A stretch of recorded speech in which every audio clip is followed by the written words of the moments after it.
At 2:15 p.m. today, Theresa May is billed to give a major Brexit speech in Florence. Now, here's my predictions as to what is in that speech and how you should interpret it. Theresa May, at the moment, has a problem in her government in that they don't know where they're going with Brexit, but time is running out. So what I believe she planned to ask for when she booked this speech was a transition period that the UK comes out into on March 29th and sits in and arranges the final Brexit deal from that.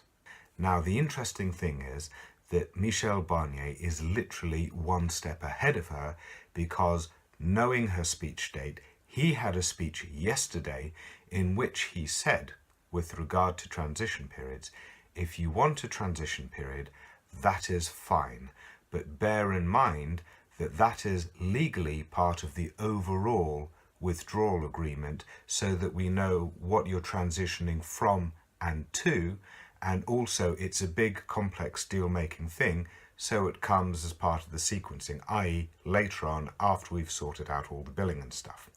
However, if you don't know where you're going to just yet, then what you actually want is an extension, a time extension.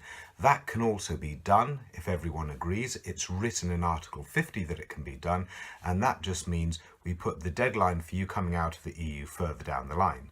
So you get your time extension, but remember that you're staying in the EU, so you keep freedom of movement, you keep the ECJ, you keep payments until that time that you come out.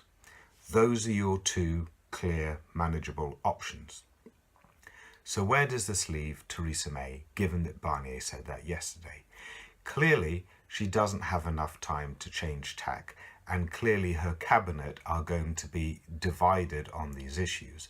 The reason why they will not accept a delaying of the whole process is because they want to get out as quickly as possible, shut the door, and have no issue about remaining in the EU or getting back in, especially as we've seen today polls moving towards Remain.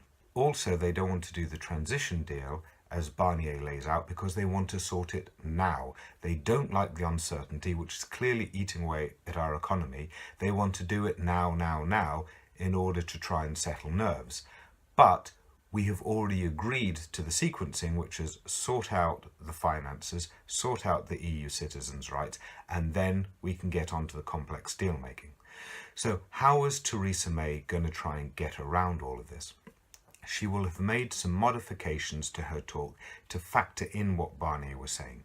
She probably wants to go above the head of Barnier and appeal to the EU 27 countries in order to have a creative solution to the current dilemma that benefits everyone. She will be aware that their major concerns are going to be around citizens' rights and also the bill, because we have made financial commitments, and if we pull the plug on those financial commitments, then 27 democratic countries are going to have to scramble round to refinance everything they're doing in the EU. So that explains the offer of money, that explains the news about going above the head of Barnier and reaching out to the EU 27 countries, and that explains rumours around citizens' rights as well.